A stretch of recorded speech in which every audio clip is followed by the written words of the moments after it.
राधे राधे। श्री भगवत गीता सिर्फ एक धर्म के लिए नहीं, बल्कि इसे धरती के हर इंसान को समझना और पढ़ना चाहिए, ताकि वो अपनी जिंदगी में सुख, शांति और सफलता को प्राप्त कर सके। भगवत गीता में 18 अध्याय हैं और कुल 700 श्लोक हैं, जिन्हें सभी को पढ़ पाना थोड़ा मुश्किल है। इसलिए आज के बेहद खास वीडियो में आज हम आपको भागवत गीता के बारे में बताएंगे, भगवत गीता के पहले अध्याय के बारे में समझाएंगे। भगवत गीता हिंदुओं के पवित्रम ग्रंथ में से एक है। महाभारत के अनुसार कुरुक्षेत्र युद्ध में भगवान श्री कृष्ण ने गीता का संदेश अर्जुन को सुनाया। यह महाभारत भीष्म पर्व के अंतर्गत दिया गया एक उपनिषद है। भगवत गीता विश्वविख्यात महाकाव्य महाभारत का एक महत्वपूर्ण अंग है। इसलिए आज हम प्रस्तुत करते हैं आसान और हिंदी भाषा में भगवत गीता का परिचय और पहला अध्याय। गीता की पृष्ठभूमि पांडवों और कौरवों के बीच हुआ आज तक का सबसे घमासान महाभारत का युद्ध था। धृतराष्ट्र के सबसे बड़े पुत्र दुर्योधन ने पांडवों को उनका अधिकार क्षेत्र देने से मना कर दिया तथा पांडवों ने अपना अधिकार वापस पाने के लिए कई जतन किए। यहाँ तक कि भगवान श्री कृष्ण को भी कौरवों के पास शांति दूत बनाकर भेजा, लेकिन अपनी ताकत के अहंकार में दुर्योधन ने एक बात ना मानी और बाद में युद्ध ही एकमात्र रास्ता बचा था, जो कि पांडवों को उनका गौरव और सम्मान भी दिला सकता था। आखिरकार पांडवों ने कौरवों के साथ युद्ध करना ही उचित समझा। युद्ध के मैदान में दोनों पांडव और कौरव सेना युद्ध के लिए इकट्ठी हुई। सभी को यही विश्वास था कि पांडवों को यह युद्ध केवल और केवल इस विश्व सबसे ताकतवर धनुर्धर अर्जुन ही जितवा सकते हैं। इस महाभयानक युद्ध में भगवान श्री कृष्ण स्वयं अर्जुन के सारथी यानी रथ चालक बने और श्री हनुमान जी उनके रथ पर ध्वजा के रूप में विराजमान हुए। लेकिन जब यह युद्ध आरंभ होने वाला था, तब अर्जुन युद्ध भूमि में अपने पितामह गुरु द्रोण और सगे संबंधियों को उस युद्ध में मारने के विचार से विचलित हो चुके थे। उनके मन में शत्रुओं के प्रति स्नेह उत्पन्न हो गया था और युद्ध करने से अर्जुन ने सख्त मना कर दिया। वो हताश और भयभीत और डगमगाते हुए शस्त्र छोड़कर रथ पर ही बैठ गए। तब अर्जुन को भगवान श्री कृष्ण ने कुरुक्षेत्र की भूमि में भगवत गीता का उपदेश दिया। उन्होंने अर्जुन को आत्मा की अमृता, शरीर की निष्फलता, काम, कर्म, फल, त्याग, योग, ब्रह्म ज्ञान, भक्ति, त्याग, स्नेह, प्राकृतिक गुण, मन को वश में करने के उपाय, धैर्य, स्वभाव, इच्छा, क्रोध और लाभ, इन सबको नियंत्रण में रखना, भवसागर से तरने के उपरांत इत्यादि के बारे में ज्ञान दिया। और यही ज्ञान श्री कृष्ण का अमूल्य गीता ज्ञान कहलाया। उन्होंने अपनी दिव्य विभूति का भी वर्णन किया और उन्होंने अर्जुन को अपने विराट रूप के दर्शन करवाए और अर्जुन को अंत में अपनी शरण में लेने का आश्वासन भी दिया। जैसे अर्जुन का विषाद, उसका ज्ञान और उनका सारा मोह और संदेह ही समाप्त हो गया था और उनकी कर्तव्य भावना फिर से जागृत हुई और फिर निष्काम भाव से वो युद्ध के लिए तैयार हो गए। उन्होंने महाभारत का धर्म युद्ध लड़ा और अपने भाई युधिष्ठिर को उनका अधिकार वापस दिलाया। गीता में जहाँ अध्यात्म के साथ दर्शन शास्त्र है और वहीं उसमें मानव जीवन में उठने वाली हर समस्याओं का समाधान भी है। गीता हमें बताती है कि युद्ध हमें अपने बाहर वाले शत्रु से ही नहीं, बल्कि अपने अंदर वाले अपने भीतरी शत्रु से भी लड़ना सिखाती है। भागवत गीता अपने कर्तव्य से भटके मनुष्य का मार्गदर्शन करती है और वही गीता उसे जीवन में अध्यात्म और धार्मिक मार्ग भी बताती है। जीवन में हमारे शत्रु बहुत हैं, वो ना केवल बाहर हैं बल्कि हमारे अंदर भी हैं। बस इन्हीं पर मुक्ति पाना गीता का उपदेश है। गीता में मोक्ष प्राप्ति के लिए 4 मार्ग बताए गए हैं। पहला ज्ञान का मार्ग, दूसरा कर्म का मार्ग, तीसरा ध्यान का मार्ग और अंत में भक्ति का मार्ग। यही 4 मार्ग इस उलझन भरे भव सागर से निकलने के रास्ते हैं। तो चलिए इसी के साथ शुरू करते हैं भगवत गीता का पहला अध्याय। युद्ध का पहला अध्याय युद्ध क्षेत्र को अर्जुन की मनोस्थिति को दर्शाता है। व्यूह रचना में खड़ी पांडव और कौरव सेनाओं के योद्धाओं का दुर्योधन वर्णन करते हैं। दोनों तरफ से शंख बजते हैं। युद्ध आरंभ होने से पहले अर्जुन केशव से अपने रथ को दोनों ओर से दोनों सेनाओं के बीच में ले जाने को कहते हैं ताकि वो देख सकें कि वो किन किन लोगों से युद्ध करते हैं।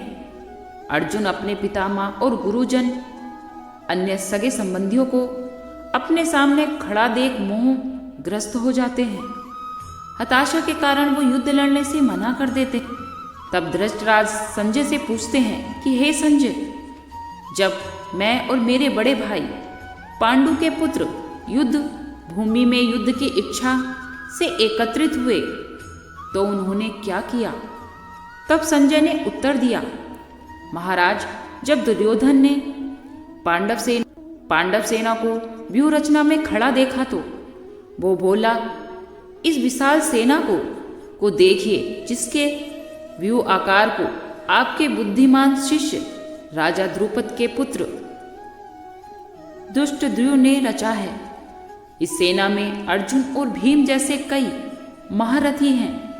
सत्याकी, विराट, महारथी द्रुपद, दृष्टकेतु, भीष्म काशीराज, कुंती भोज, सुभद्रा का पुत्र अभिमन्यु तथा द्रौपदी के 5 पुत्र आदि ये सभी बेहतरीन योद्धा हैं। अब हमारी सेना के जो प्रमुख योद्धा हैं और जो हमारी सेना के नायक हैं, आप उन्हें भी जान लीजिए।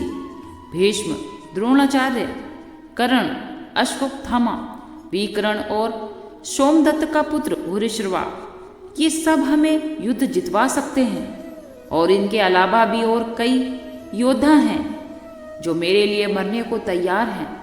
इनके पास तरह तरह के शस्त्र हैं और ये सब के सब युद्ध में प्रवीण हैं। ये सभी योद्धा युद्ध विद्या अच्छी तरह से जानते हैं। पितामह भीष्म हमारी अजय सेना की रक्षा कर रहे हैं, जबकि भीम पांडव सेना की रक्षा कर रहे हैं और हमारी सेना पांडवों की सेना से कई गुना बड़ी है।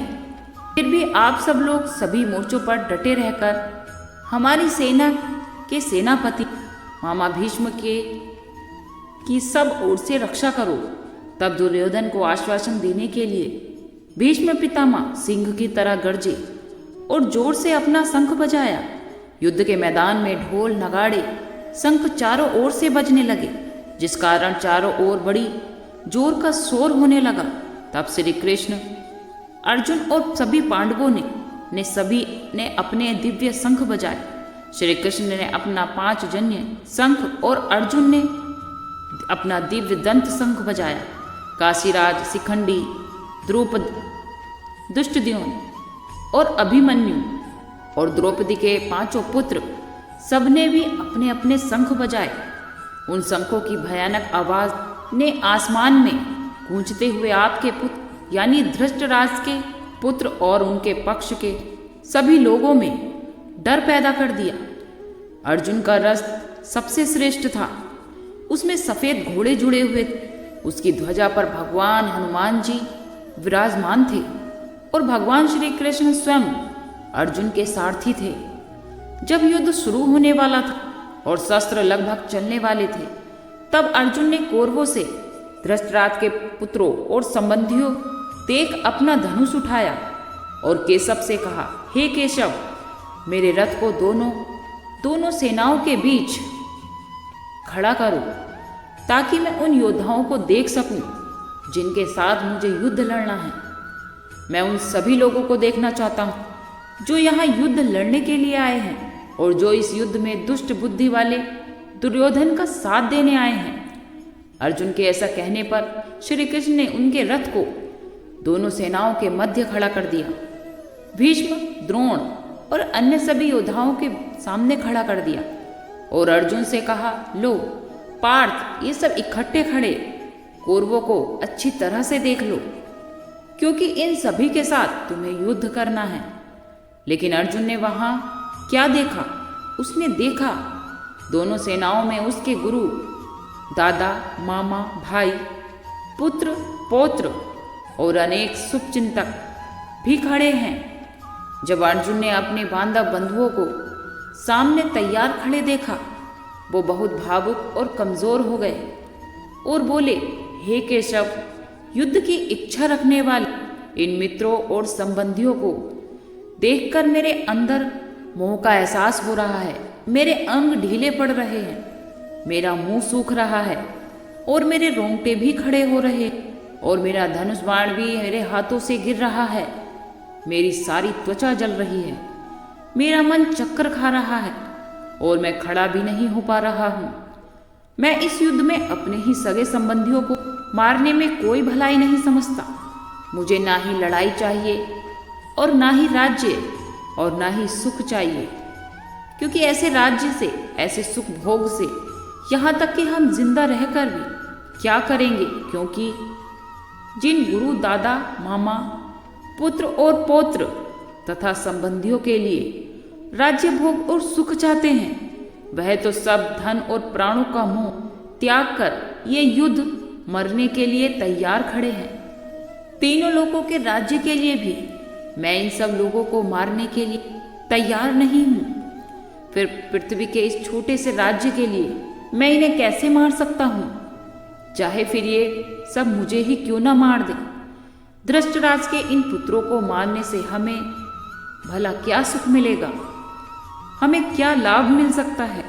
इन दुष्ट लोगों को मारने से हमें इसका केवल पाप ही लगेगा। इसलिए अपने ही संबंधी धृतराष्ट्र के पुत्रों को मारना हमारे लिए उचित नहीं है। अपने ही इष्ट बंधुओं को मारकर क्या हम ऐसे सुखी रह सकते हैं?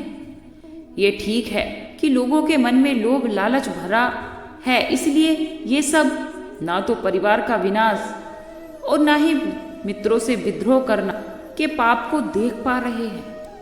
लेकिन हमें तो युद्ध के कारण होने वाले परिवारों का विनाश साफ दिखाई दे रहा है। इसलिए हमें तो इस पाप से बचने के लिए समझ होनी चाहिए। अपने ही कुल का विनाश हो जाने पर पहले से चले आ रहे कुल धर्म और विधान दोनों ही नष्ट हो जाते हैं और इन दोनों के नष्ट हो जाने से परिवार में अधर्म और विनाश के अलावा और कुछ बाकी नहीं रह जाएगा। परिवार में अधर्म फैल जाने से परिवार की स्त्रियां भ्रष्ट हो जाती हैं और स्त्रियों के भ्रष्ट हो जाने से अनचाही संतान पैदा होती हैं और यही संतानें और वर्ण संहार उस परिवार को नरक में पहुंचा देता है, क्योंकि उनके पूर्वजों की आत्मा पारंपरिक पिंडदान और जल से चित हो जाती है और अपने उच्च स्थान से गिर पड़ती है और इन दुष्कर्मों के कारण ही सदा चली आ रही जाति धर्म और कुल धर्म दोनों ही नष्ट हो जाते हैं। गुरु परंपरा से तो हम यह भी सुनते हैं कि जिन लोगों के पारिवारिक धर्म और विधान नष्ट हो जाते उन्हें अवश्य ही निश्चित काल के लिए नरक में रहना पड़ता है। हे केशव, हम तो ये बहुत बड़ा पाप करने जा रहे हैं और यह अनर्थ करने के लिए तैयार हैं जो केवल राज्य आनंद पाने के लिए अपने ही इष्ट भाइयों को मारने के लिए तैयार हैं। लेकिन मेरे लिए तो ये अत्यधिक अच्छा होगा। धृतराष्ट्र के पुत्र अष्टहार उठाकर मुझे ही मार दे और मैं बिना शर्त उठाए उनका मुकाबला किए बिना मारा जाऊं। यह कहकर अर्जुन ने रण क्षेत्र में बाण नीचे रखा और निराशित होकर रथ पर बैठ गया। इसी के साथ भगवत गीता का पहला अध्याय समाप्त होता है। बाकी के शेष अध्याय भी आपको जल्द ही मिलेंगे। इसके लिए हमारे चैनल पर बने रहें और चैनल को सब्सक्राइब कर लें। आज के लिए इतना ही। कल फिर मिलते हैं एक नई वीडियो के साथ। खुश रहिए, स्वस्थ रहिए।